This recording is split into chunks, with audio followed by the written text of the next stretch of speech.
تازہ ترین اسلامی بیانات، نعت، منقبت، دیگر اسلامی معلومات کے لیے ہماری چینل قادری برکاتی نیٹ ورک کو سبسکرائب کریں اور بیل کے آئیکن کو پریس کریں اور آل پر سیٹ کر دیں۔ اس ویڈیو کو پورا واچ کریں اور لائک کریں اور اپنے ساتھیوں کے ساتھ شیئر کریں۔ جزاک اللہ خیر۔ مل رہا ہے ہمیشہ ملے گا۔ اللہ رب محمد صلی اللہ علیہ وسلم، نحن عباد محمد صلی اللہ علیہ وسلم۔ میں نے گزشتہ بیان میں آپ حضرات کے سامنے حضرت ادریس علیہ السلام کے بارے میں کچھ باتوں کو بیان کیا۔ آئیے آج حضرت نوح علیہ السلام کے بارے میں بیان کروں گا۔ حضرت نوح علیہ السلام کو 40 سال کے بعد اعلان نبوت کا حکم دیا گیا اور 950 سال آپ اپنی قوم میں ٹھہرے اور اپنی قوم کو تبلیغ فرمائی آپ نے۔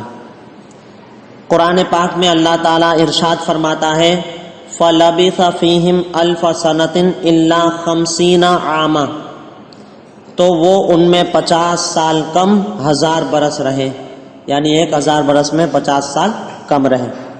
طوفان نوح کے بعد آپ 250 سال زندہ رہے اور آپ کی کل عمر 1240 سال ہے۔ اگرچہ اس میں اور بھی قول ہیں لیکن زیادہ طور پر اسی قول کو صحیح کہا گیا ہے، ایسا تفسیر ساوی میں ہے۔ اب دیکھیے حضرت نوح علیہ السلام 950 سال اپنی قوم کو اللہ کی وحدانیت یعنی اللہ کو ایک ماننا، گناہوں سے باز رہنے کی یعنی گناہوں سے دور رہنے کی تبلیغ فرمائی اور ساتھ ہی ساتھ اللہ تعالیٰ کے عذاب سے ڈراتے رہے۔ اب دیکھیے 950 سال تبلیغ کرنے کے بعد کتنے لوگ ایمان لائے؟ تو کہتے ہیں اتنا عرصہ تبلیغ کرنے کے باوجود ایمان لانے والوں کا مختصر گروہ نظر آتا ہے، یعنی چھوٹی سی جماعت نظر آتی ہیں۔ آپ کے بیٹے سام، حام، یافس اور 3 ان کی بیویاں اور حضرت نوح علیہ السلام کی زوجہ یعنی نوح علیہ السلام کی بیوی اور 70 مرد عورتیں، یہی ایماندار لوگ کشتی پر سوار تھے، یعنی بمع نوح علیہ السلام کے یعنی نوح علیہ السلام کو ملا کر کل 78 آدمی کشتی میں سوار تھے۔ 78 آدمی کشتی میں سوار تھے جن میں مرد اور عورتیں برابر تعداد میں تھے۔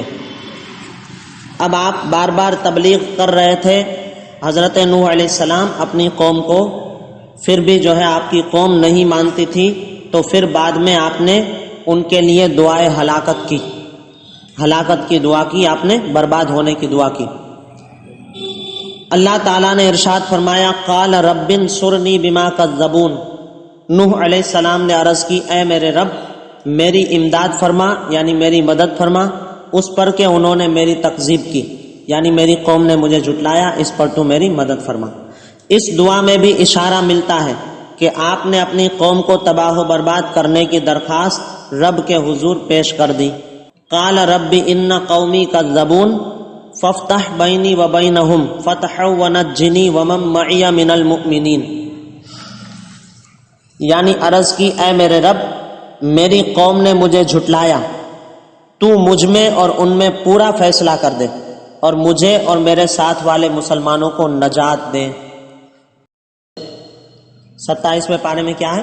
فدعا ربہ انی مغلوب فانتصر، تو آپ نے اپنے رب سے دعا کی کہ میں مغلوب ہوں تو میرا بدلہ لے۔ مغلوب مانے کوئی چیز کسی پر غالب آ جائے، ظاہری اعتبار سے جو ہے قوم غالب تھی، یعنی ظاہری اعتبار سے قوم طاقتور اور یہ سب کچھ معاملہ تھا، یعنی اتنے سارے لوگ اور نوح علیہ السلام اکیلے تھے ظاہری اعتبار سے، اس لیے آپ نے فرمایا کہ میں مغلوب ہوں یعنی قوم مجھ پر غالب آ گئی ہے تو میرا بدلہ لے۔ اب قرآن پاک میں ہے وقال نوح رب لا تذر علی الارض من الکافرین دیارا انک ان تذرہم یضلوا عبادک ولا یلدوا الا فاجرا کفارا۔ نوح علیہ السلام نے عرض کی اے میرے رب زمین پر کافروں میں سے کوئی بسنے والا نہ چھوڑ، بے شک اگر تو انہیں رہنے دے گا تو تیرے بندوں کو گمراہ کر دیں گے اور ان کی اولاد بھی ہوگی تو وہ نہ ہوگی مگر بدکار بڑی ناشکر۔ تو آپ نے قوم کی ہلاکت کی دعا کیوں فرمائی؟ تو نوح علیہ السلام نے قوم کو برباد کرنے کے لیے دعا اس لیے نہیں کی کہ قوم آپ کو گالیاں دے رہی تھی یا دھمکیاں دے رہی تھی یا آپ کو سنگسار کرنے کے لیے انہوں نے کہا تھا، اس وجہ سے نہیں، بلکہ صرف وجہ یہ تھی کہ اے اللہ، جیسے تو نے خود بتا دیا ہے کہ جو ایمان لا چکے ہیں ان کے بغیر اور کوئی ایمان لانے والے نہیں ہیں، تو ان سے ایمان کی توقع رکھنا یہ بے بنیاد ہے، یعنی ان سے ایمان کی توقع نہیں ہو سکتی، اور ان کی اولاد سے بھی سوائے بدکاری اور ناشکری کی امید نہیں ہے، تو ان کو زندہ رہنے کا کیا فائدہ؟ لہٰذا تو انہیں تباہ و برباد کر دے۔ پھر تفسیر کبیر میں ہے کہ اے اللہ، میں تو عاجز و مغلوب ہو چکا ہوں، تو اپنے دین اور اپنے ایمان لانے والے بندوں کی خاطر میری امداد فرما، یعنی میری مدد فرما۔ پھر آگے اللہ تعالیٰ نے آپ کو کشتی بنانے کا حکم دیا، اور کشتی بنانے کے سلسلے میں کیا باتیں ہیں انشاءاللہ تبارک و تعالی میں آئندہ بیان میں اسے بیان کروں گا۔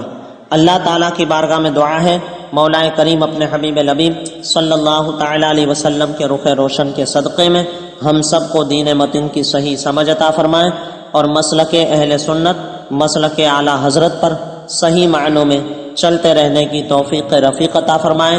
وما علینا الا البلاغ۔ السلام علیکم ورحمۃ اللہ وبرکاتہ۔